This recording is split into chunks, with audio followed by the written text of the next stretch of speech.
Hi everyone and welcome to this evening's session. My name is Laura Mondon. I'm one of the trainers here at the Institute of Community Directors Australia, and I'd like to start today's session by inviting you to join me in acknowledging First Peoples and their connection to country. In Australia's connection has been maintained for more than 60,000 years, exists today and extends into the future. Together we acknowledge the elders and ancestors of country on which we live and work, we pay our respects, and we recognise and celebrate the diversity of Aboriginal peoples and their ongoing cultures and connections to lands and waters of Australia. This session, Attracting and Retaining Volunteers, is the third session in a series of 5 one-hour sessions on topics supporting you in your role as committee members. Thank you for your attendance and welcome. This session will be recorded and will be shared with anyone who is registered to attend the sessions.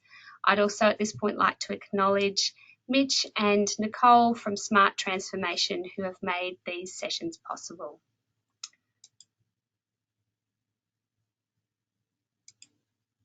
Okay, just a couple of things I'd like to cover before we get started.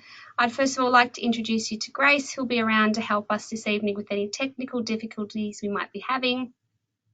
Just pointing out a couple of things that will help you participate in this evening's session. The control panel is at the top right-hand corner of your screen. While you won't be able to speak with me this evening, you can ask questions through the chat box by typing your question, and I'll respond or vocalise the answer. If I don't know the answer on the spot, then I'll take that on notice and respond to you in the next couple of days. Remember, you can also download the presentation, so you don't need to take any notes this evening if you don't wish to. And just a reminder again that it will be recorded and you'll get a link to the recording so you can re-watch anything that you'd like to look at again later on.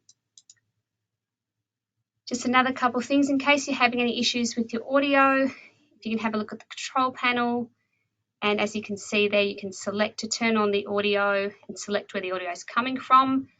Like I said though, if you're having any difficulties, please do just put a message in the chat and I'll be able to assist you hopefully.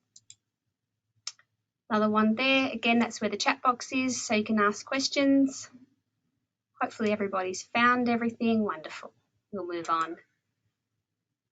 Okay, so now that we've got the technical side of things sorted, I'm going to talk a little bit about what we're covering at this evening's session. As I'm sure you all know very well, community organisations depend on volunteers to keep them going.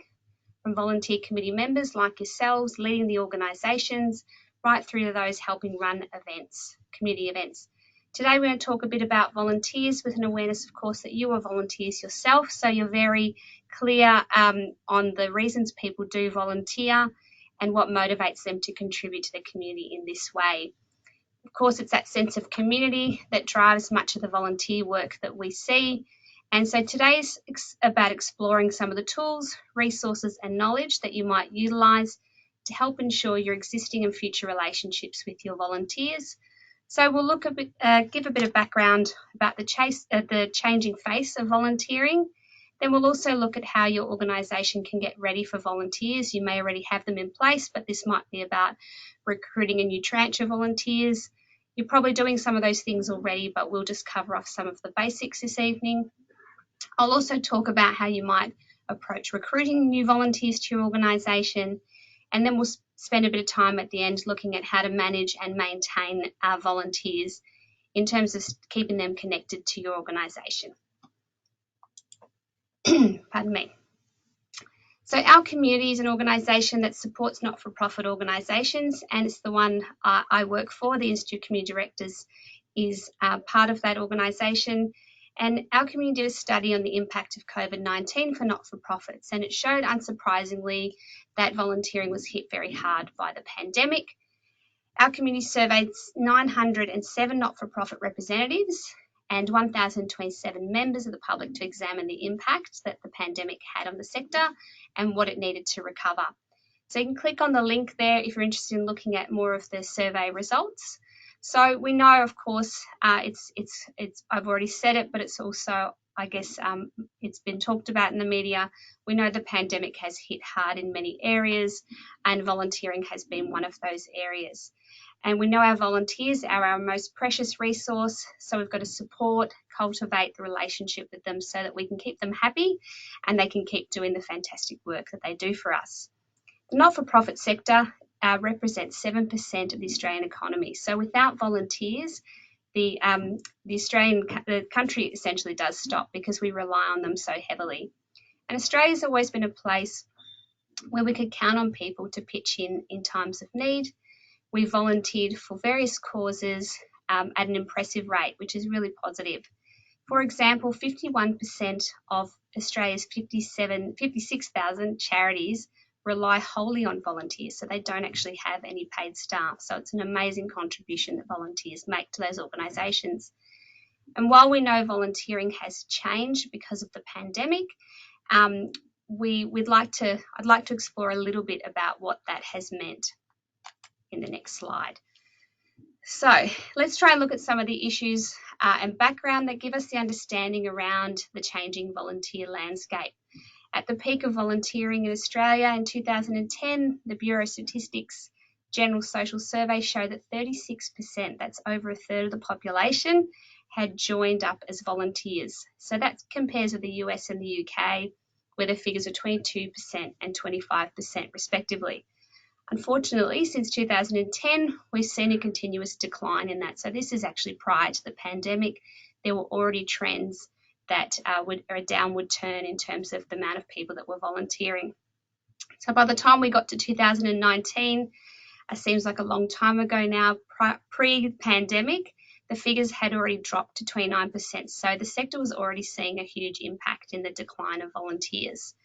In our community's April 2020 COVID-19 Community Sector Impact Survey, 58% of not-for-profits said that the labour that they relied on, the volunteer labour, had experienced a huge drop in numbers. And in 2020, that was 43%. So it's a significant number. It's two significant numbers. By 2021, however, the figures were even more compounded, with 64% of respondents saying that they'd had a drop.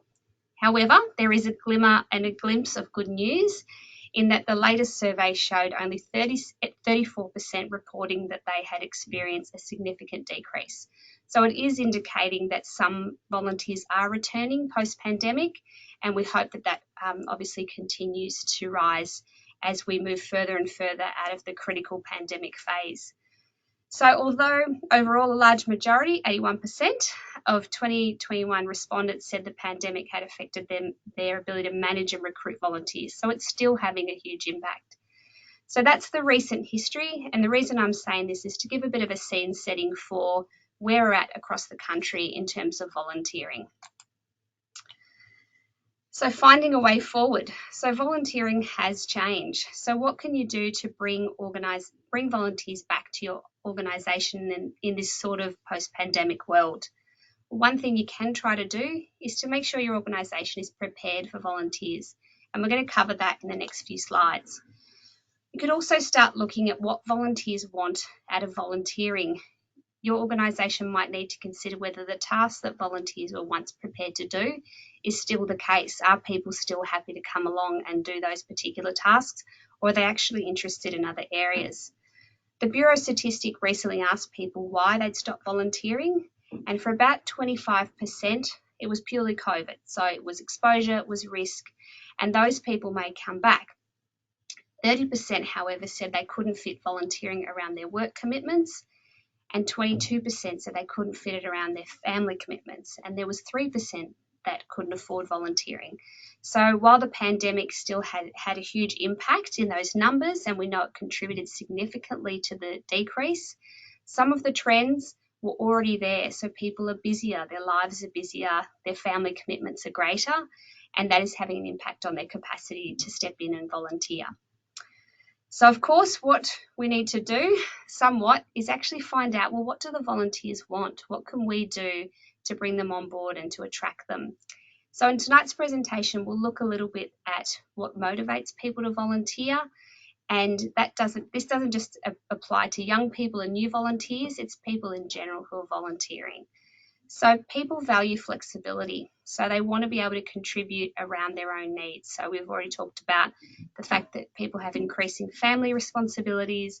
They might be working longer hours. So they want a volunteering opportunity that's going to allow them to continue to meet their other commitments.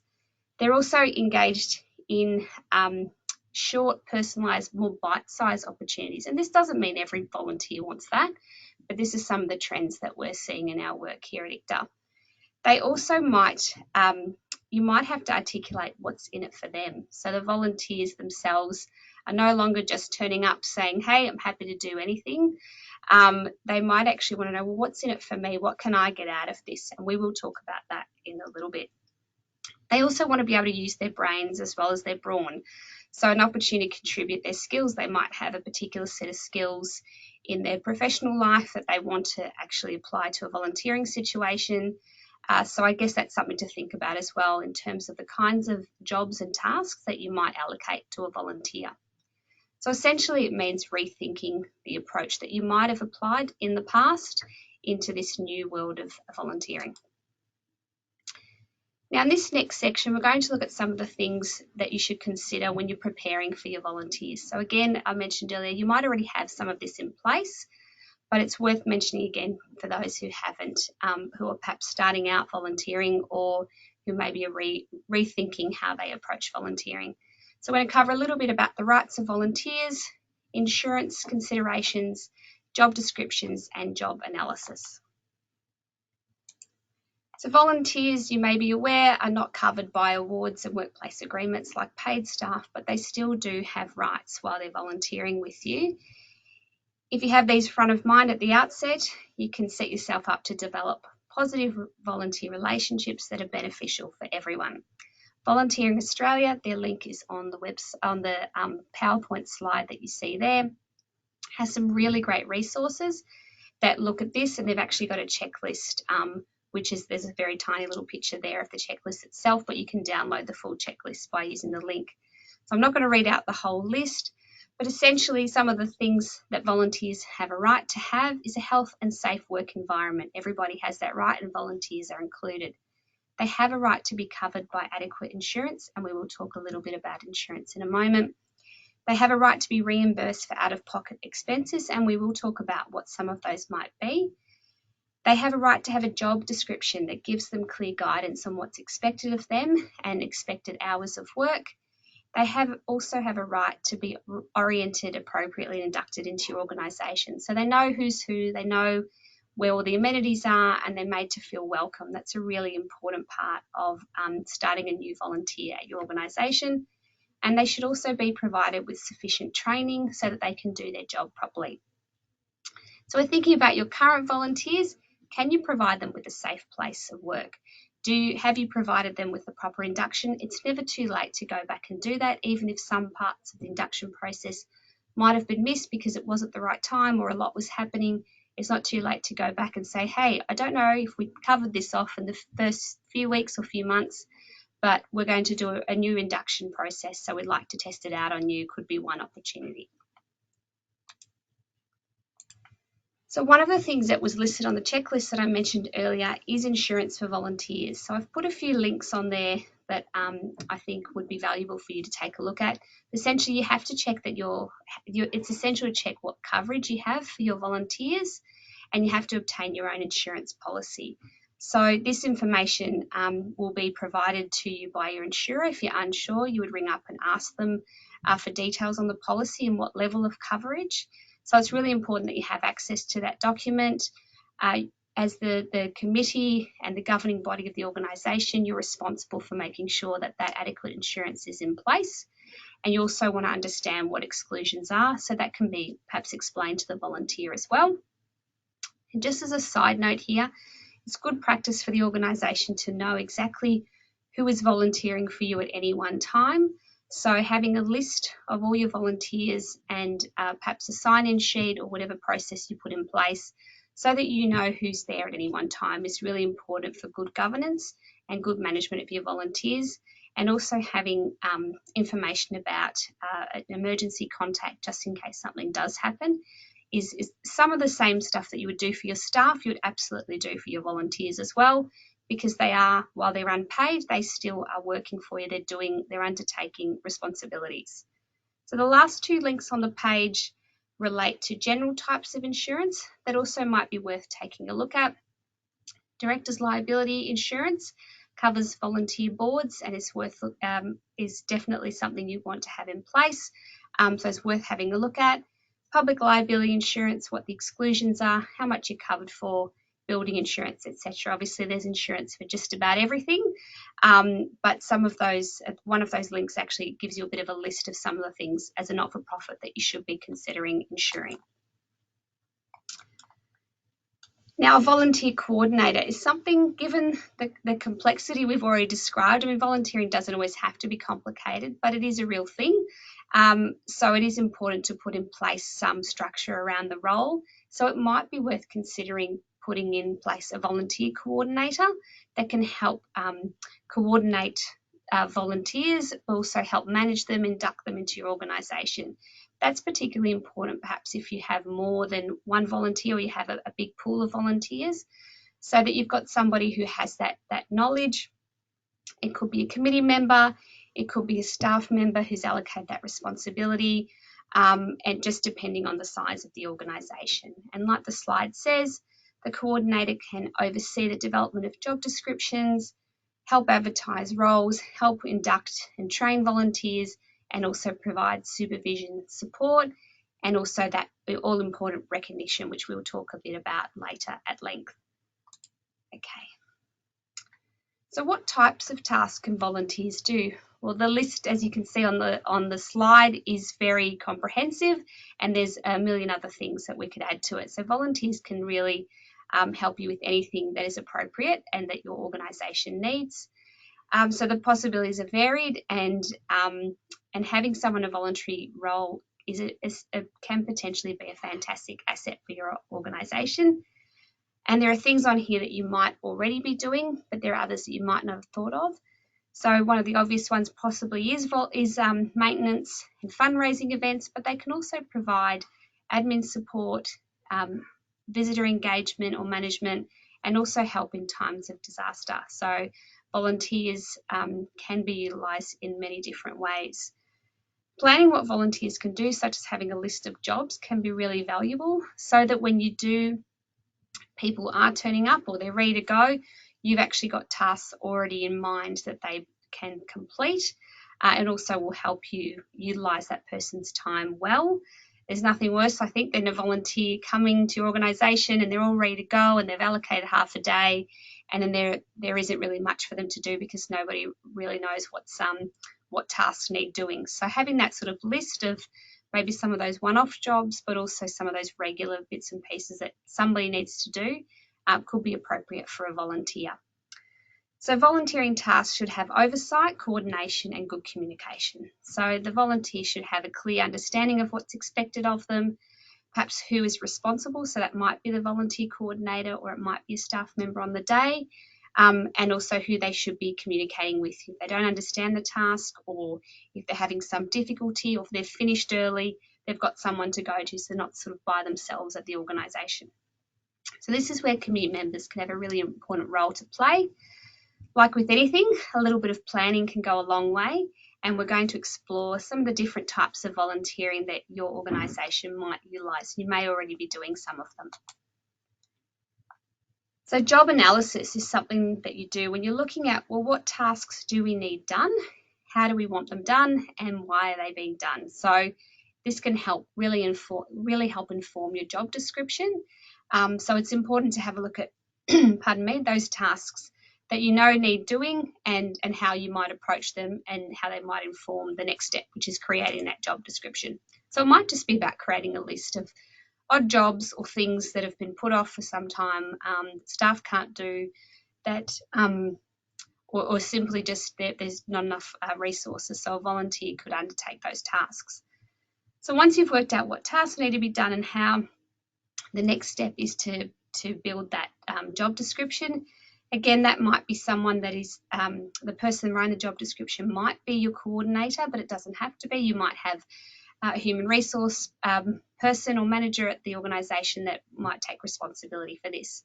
But a well-crafted position description can be a big help in attracting new volunteers, because it's making it really clear to them what's expected of them and what sort of skills they need to have in order to undertake those duties. So it should be covering things like experience, what skills are required, who the supervisor will be, the duration of the position. So it could be ongoing, but you might specify how many hours a week that generally is expected of that role. And that might vary and might be tailored depending on the time of year. There might be an event coming up where you might actually have a specific role for a volunteer coordinating parts of that event.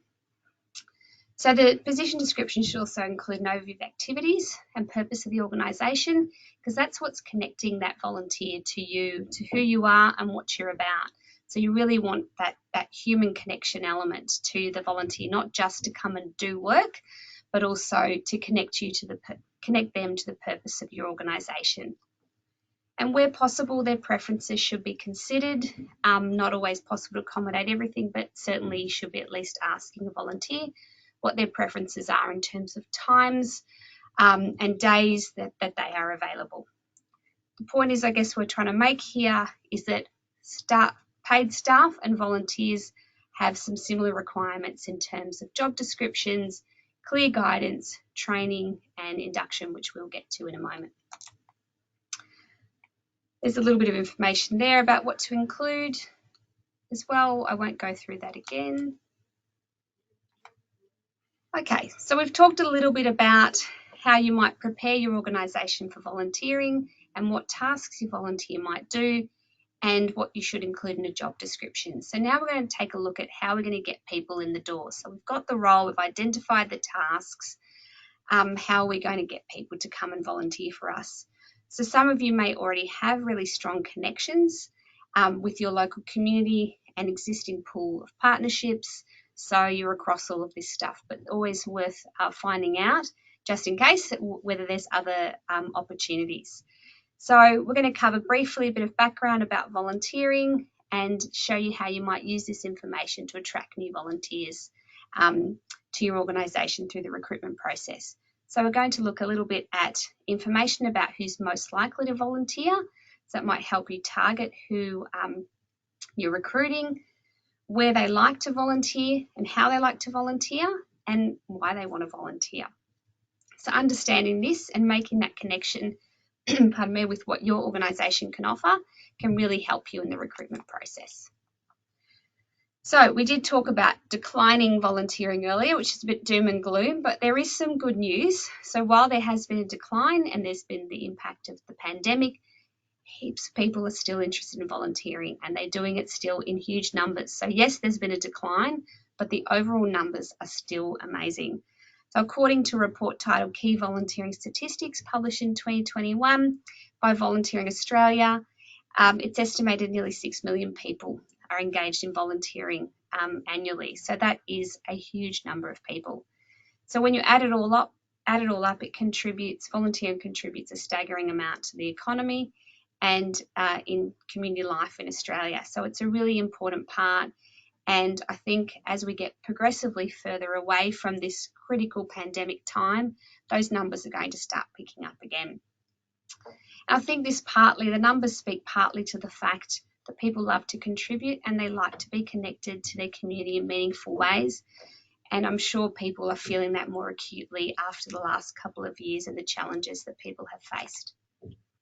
So who does volunteer? So there's a link there to some statistics, but I'm going to cover some of them off tonight.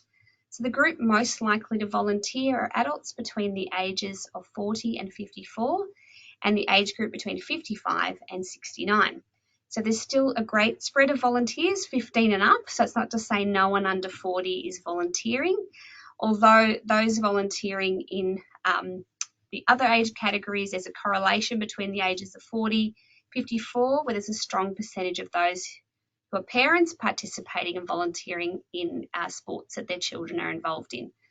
So I guess it's not surprising the average contribution is for people over 65, presumably on the basis that those people may have retired or are transitioning to retirement and may have more time to contribute. But and they're looking for ways to give back and stay connected to their community. And this group can be a strong volunteer presence. And it's one of those things that, in some cases there are people who who are desperate to volunteer and there's more than one person interested in the job ad. So that may be the case for your organisation, depending on, I guess, what the task is, and depending on, I guess, the prestige of that particular role. So that's something to think about as well. So it's interesting to look at the sectors and the people that are most keen on volunteering, as we will in the next slide. So based on 2019 data, men and women now volunteer at similar rates. So 30%, 30.7% and 28.5% respectively, men and women. And women are more likely to have volunteered for more than 10 years, 43% of female volunteers compared to 32.9% who had volunteered for more than 10 years. So it's quite a significant difference there. And people aged between 40 and 54 years are more likely to volunteer, as we've mentioned, than other age groups. So we know there's still quite a broad spectrum of ages and reasons that people volunteer, but there is some particular areas where you might see a greater take-up of volunteering than others. Now, there is a link on this slide to watch a video, but I'm not going to show it to you tonight. I'm going to let you go and watch that at your leisure, just given the time that we have allocated to this particular session. But online volunteering is part of, I guess, this brave new volunteering world that we are in now, post-pandemic, and even was a trend that was heading towards that way pre-pandemic as well. So definitely worth having a look at, and it's a very snazzy little video, but also something to think about online volunteering, which is obviously not going to be about maintaining your property or garden, but could be looking at other areas like some of your administration, perhaps some of your web, if you're designing a website, that sort of stuff can be done online. So where do you find volunteers? So some of the basic, I guess, tried and true measures are still there and still really valuable. So local networks and whatever is more commonly used in your area is going to be the best place to start attracting volunteers. So sometimes it is as simple as community notice boards. People do still use those, maybe not as much as they once did. It might still be an ad in a local paper, but it also means looking at beyond those networks. So you've got the social media pages that you know people are looking at, and there's also ways you can advertise for volunteers, and there's a couple of links on the page as well. So many volunteers actually do start volunteering because they've come along with a friend, or their friend has perhaps dragged them along to a first session, and this is actually one of the ways that they then find that connection and perhaps find their feet. They don't have the confidence to do it themselves on their own, but they bring a friend along and they become connected to that organisation. So it's really important, if you've got any marketing material, to give copies of that to your existing volunteers so that they can recruit their friends and their family, but also people that come to your organisation and use your services. So they're people that are already there, they're already connected to you, they already care about what you do. So how do you get them more involved or get their family members involved? If you have social media channels that you use, absolutely use these. Sometimes the trend with social media hits are not particularly friendly, and you may not get thousands of people looking at your Facebook page, but it can be a place where you can send people to, where you can actually put information about what your volunteering positions are, and you can send that link to people if you don't have a website, for example. So a few more links here on the page about how to get the word out. So of course, social media, even more relevant now than ever, when particularly during the last couple of years where people have been online more than ever and having to connect online. So there's certainly many different diverse opportunities for you to get the message out. So you want to have a look at some of those. So there's Good Company. Volley is the one I mentioned earlier that has the really snazzy YouTube video. Is purely online volunteering. The Be Collective, Go Volunteer, and Seek and Community are there places where you can advertise volunteer roles. And one of the benefits of using one of these particular sites is that people are already there looking for volunteering opportunities. So they're a captive audience and you just need to convince them to come and work for your organisation. And one of the benefits of having online volunteering is geography is not an issue. So someone can be living in Melbourne and work for a community organisation in Dysart, helping them build their website. So I think that's something that's one of the wonderful things about online volunteering opportunities is that the borders and the challenges with distance are not going to be a problem. Now, thinking about volunteer groups.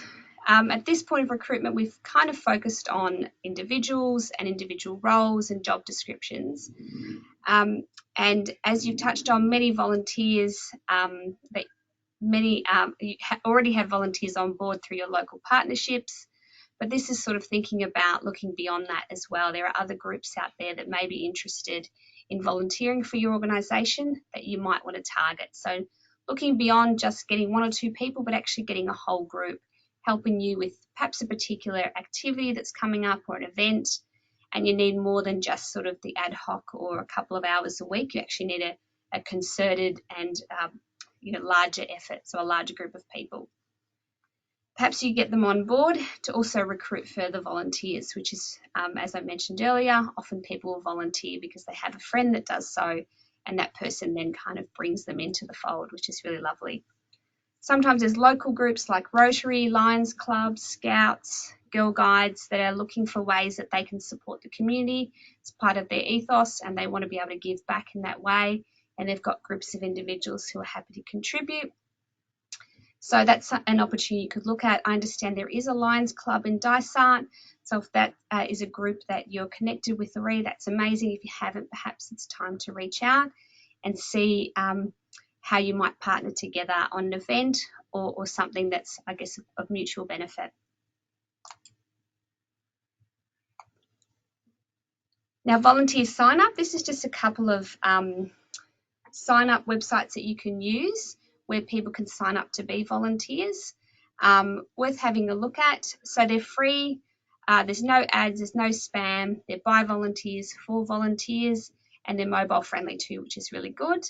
They let volunteer coordinators quickly set up a free sign-up sheet for volunteer events. So like I said earlier, if you've got a group of volunteers coming to help you out with an event, this is a way you can register everyone, going back to that compliance and insurance we spoke about in the first few slides. So this is a way of registering and having everybody's information at hand and keeping it up to date, because the volunteer themselves is completing information. So just again, something to think about in managing your volunteer relationships. So we've established that volunteers are wonderful and you need them, but it's also worth flipping the question on, well, why do they need you? Why should someone give their time to your organisation? It's no longer just I guess it's not about being selfish, but people want to know, if I'm going to give up my time, why am I going to come to your organisation? What's in it for me? And obviously we're not talking about money, we're talking about things that will connect them to your organisation. So things like making a difference, the person gets to use their skills for a good purpose, they get to meet others and connect with people in the community, they're working for a cause they believe in, and they're helping others. These are some of the reasons people might volunteer, but there's also things, so I'm just going to look to the right for a second, they're getting to add this to their resume.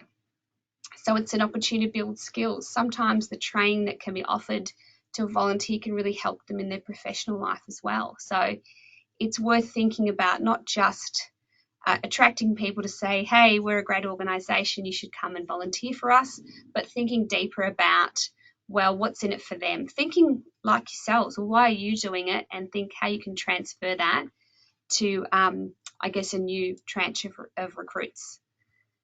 Another thing that you could look at is corporate volunteering. And it's something that a lot of companies are getting into nowadays and have been for some years. Essentially, corporate volunteering, it's a one day a year or every 6 months, depending on the organisation, where they get groups together to go and volunteer for an organisation for a day. Sometimes it's just a day, sometimes it's actually more regular than that, or it might be for a task that takes a number of months. Some corporations are looking for ways to match their high-level business development skills with supporting a community organisation. So they might actually be looking at not just volunteering and pitching in an event for the day, but actually something like helping you with the strategic planning or accounting or setting up a website, as I mentioned earlier. So perhaps looking at local companies and beyond. So not just thinking about Dysart, but communities around Dysart, even Mackay, where companies are looking to support their employees in this way, and everyone sort of benefits in that sense. The employees get to feel good, they get to have a day at the office, and the company obviously gets to say that they've done something good for their community. So you could also be looking at BHP and other big companies in the area who will have a commitment to their communities that they're operating in. So it's a way, I guess, of finding out where the alignment is between what you're seeking as an organisation and what their staff or the organisation can offer.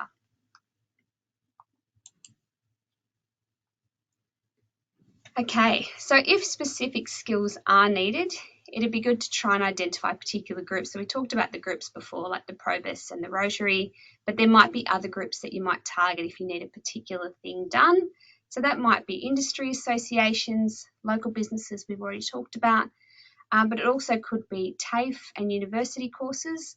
Sometimes tradespeople and small businesses are happy to contribute some time if there is a cause that they're engaged with.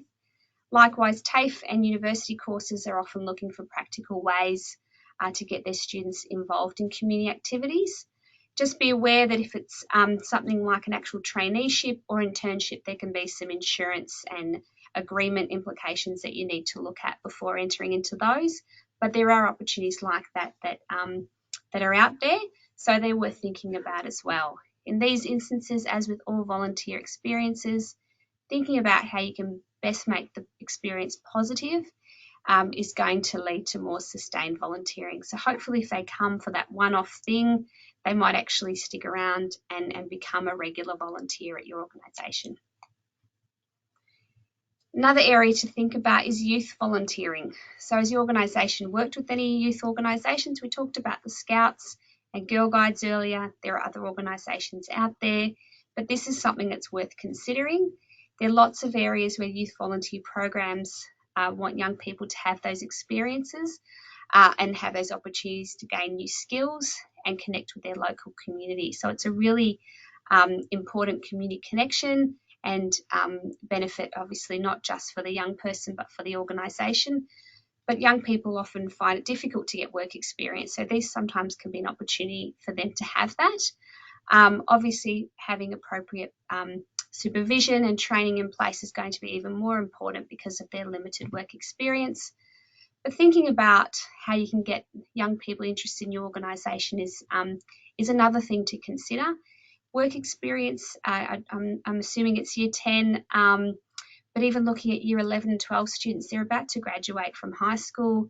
They may be in a position where they've actually got the time, but they're not necessarily looking for paid employment, but they're looking at a way of gaining new skills to help them on their path to future employment and future studies as well. So definitely worth thinking about.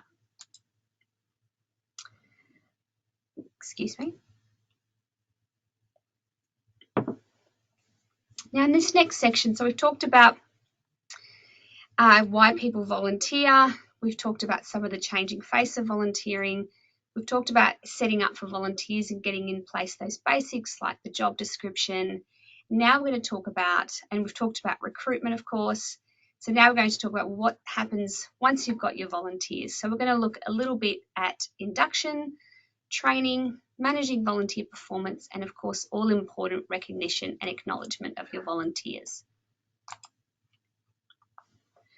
So you've found your volunteers, they're excited and they're ready to join you. So where do you start? So induction is something I've already mentioned a couple of times, but it's really important opportunity to get your volunteers settled in your organisation, but it's kind of that first impression thing as well. This is your moment for your volunteer to get their best, hopefully welcome, and their best first start at your organisation. And it's going to help in that long-term relationship. So During the induction, you want to have a clear outline of what you're wanting to achieve, so what you want the volunteer to do and how you can make the most of that relationship. So you're really wanting to have that underpin those first couple of sessions or first couple of weeks or months. So as with anyone joining your team, even as a paid employee or an unpaid employee, it's not just a case of set and forget. You're wanting to get that person involved at the start, but you're also wanting to check in with them at regular periods. So if you want your volunteers to make a contribution, you're going to need to give them those opportunities for training, but also to continue to develop their skills and, of course, be able to do the job properly, because that's what ultimately they want and ultimately what you need as well. Everyone benefits when it's clear what is expected of them. So it's important that they have that regular feedback. So you might actually put in place as a regular thing, you might have a meeting with the volunteer, or the coordinator might undertake this, or it could be, again, a staff member who's assigned that volunteer coordinator role. So when you're doing that induction, you're reducing the time it might take for that person to be productive, so that they're inducted properly, they know what's expected of them, they know where all the amenities are, they know where to find help, so they're feeling confident and they're really able to get the best out of them really early in the process. Induction should cover things like health and safety, absolutely, and being really clear of the expectations and also the limitations. So I want to be really clear with the volunteers where the limitations of their role is, so that it's clear to the staff as well what's the volunteer is able to do and allowed to do and capable of doing. So if the volunteer coordinator is not there on the day, staff members aren't asking the volunteer to do things that perhaps are out of their scope of their job description. So as outlined in the slide here, I'm just going to look to my right for a second. Having an induction that helps people be introduced to the environment, which is meeting everyone, all the colleagues, understanding the objectives of the organisation, familiarising themselves with the office, the environment, meeting everybody, finding out where the bathrooms are, those sorts of things. Getting them to review code of conduct or confidentiality policy, getting them to sign that if you have that in place, and just having an overview of any relevant risks. So around health and safety, there might be an induction video or something that you might show them as part of that process as well. So training. To ensure the best performance of volunteers at your organisation, training requirements should be considered. For example, from a risk management perspective, it may be necessary for certain workers to have certain types of training, depending on the tasks they're going to be undertaking. The organisation should also consider any high risk areas identified and whether that would be appropriate for a volunteer to undertake. So when assessing what training is required, it's best to start back again at that job description, looking at what will be required of the volunteer and letting that guide you. You're also looking at, identifying what gaps in the volunteer's skills are to make sure that they're skilled up in that area so they can feel confident and comfortable undertaking those duties. And training can be one of those things that actually attracts volunteers. So there are certainly organisations out there that I'm aware of that have really comprehensive training programs, and that's a real sell to volunteers because they know they're going to get this really comprehensive training, they're going to get lots of support, they're going to get mentoring, and that's not possible for every organisation to do, but it is, a point of difference for some organisations and something worth thinking about, because for some people, the volunteering is an opportunity to gain skills, and paying for some training or having some really low-cost training opportunities for them can actually be a real advantage. So managing performance. So we've talked about if we're correctly inducting everyone, hopefully everyone's out there, they're getting on with things, they're getting the right training. However, managing performance is something that needs to be ongoing. So it's not going to be something, again, that you're set and forget. If there are challenges, it's important that the expectations of the role are clear in advance. So again, going back to that job description, being really clear of what is expected of them is going to help in this situation. Having a plan in place so that they have regular opportunities to give feedback and to get feedback is really important as well. And when things go wrong, it can be really difficult to have those conversations. So if those regular feedback channels are already in place, it doesn't have to be an awkward conversation. It can just be something that's naturally coming up and you're checking in, and they might be identifying things that they're struggling with and you might have observed things yourself. So I guess the point we're trying to make here is just to have that regularity of that monitoring and to be aware. So to be regularly checking in with the volunteer or the volunteer coordinator or any staff that might be managing the volunteer's task, just to say, are they okay? How are they doing? And keep that regular, keep the communication channels open. Recognition matters, as the title of the slide says. It's one of those things that sometimes we get so used to people doing such an amazing job, we forget to say it, say thank you, or to recognise their good work. And it's really important because people do still want that even after many years, I'm sure. So a couple of issues that were highlighted in the Australian Centre for Philanthropy study actually relate to this issue of recognition acknowledgement. As you can see, nearly half of the volunteers said that being accepted and valued as a team member was the most important recognition that they required. On the other hand, only 10% of organisational respondents had given feedback in the last 3 months. So many volunteers are not getting regular feedback. They're not getting that recognition. So whether it's around, as I said in the slide earlier, around managing performance and maybe challenges and issues, or actually it's about saying thank you and you did an amazing job, having that regular feedback is really important. And as these further stats reflect, especially in dot point 2, somewhere along the line, organisations on the whole are missing the mark, unfortunately, with recognising efforts. And this is not a criticism. Things get so busy, people get really stuck in the operational, and it's naturally, things need to get done and everyone's really stretched, including volunteer coordinators or staff or committees. But what this study highlighted is that only 1 in 5 volunteers felt they're being recognised in the way that is important to them. And because we're talking about retention this evening, I think it's a really important thing to highlight, because if people don't feel they're being valued or recognised, then they're less likely to stick around, and they might actually stop volunteering, which would be terrible. If you're putting all this effort into helping them feel welcome, we want to make sure that's a sustained effort. So here are some of the suggestions just on the next couple of slides around how you might acknowledge your volunteers. You might want to look at things like arranging social events for volunteers, celebrations when projects are finished. We often go straight from one fabulous program or project implemented to the next, starting the next one, but it's really important to take a pause for your staff, but also for your volunteers who've contributed. Making an announcement at a group meeting or a staff meeting might be a way of recognising a volunteer. And again, it might be one of those things that seem very simple, but people do like it. They feel good when they hear that they've done a great job and that they're being publicly acknowledged in that way.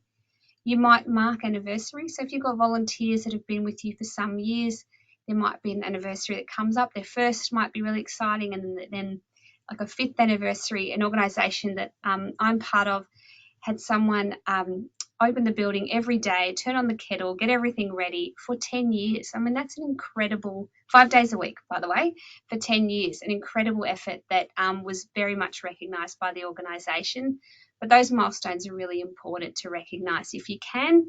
We do get busy, but it's something that people are doing for free, and they're really taking up time that they could be doing other things, and instead they're coming to your organisation.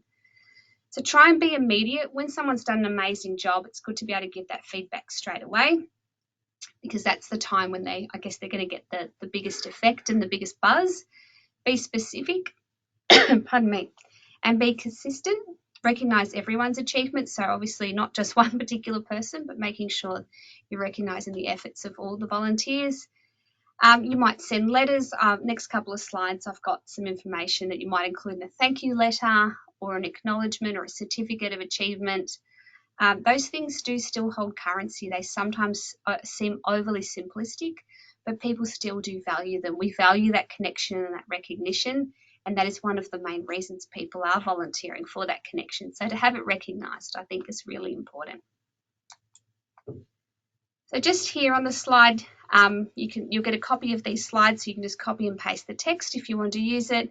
But just some really simple information about obviously who you're writing the letter to, but thanking them, having the CEO sign it or the chair of the board, and personalise it. Make it a really nice, some actual examples of the work they have done to make it personalised for them. A certificate of appreciation is another way of recognising somebody. So similar to a thank you letter, but you're putting it in a different format. It's recognising it might be a particular length of service, or it might just be because they've done an amazing job on a particular task or a particular event that ran really smoothly. Again, you're getting someone like the chair or the CEO to sign it, and perhaps even present that at an event would be really lovely. It doesn't have to be a big fancy event with that costs lots of money to run, but a simple morning tea where you're presenting a certificate of appreciation would be amazing, I think, for a volunteer. Now, we talked in the first few slides about the rights of volunteers, and one of the things I did touch on was the right to be financially reimbursed for any out-of-pocket expenses. So, of course, volunteers don't generally receive any financial incentives or rewards for the work they do, but if there are expenses related to the work they're carrying out for your organisation, this should be reimbursed if it's deemed to be reasonable, acceptable and necessary. So we've got some examples on the slide there that you can see some of the things. So it could be like petrol money or travel costs. They're buying goods and they might be buying the milk. They're being reimbursed for that so that they are not out of pocket. Obviously, volunteers themselves sometimes want to support the organisation, and they're donating their time. They might want to donate money, and that's another story. That's another thing, rather. But if they're actually undertaking work for you that's then costing them money, then it's reasonable that they should expect to be reimbursed for those costs. There's also a link at the bottom of the slide with some useful information from our community website that you can use to maybe consider what should be reimbursed.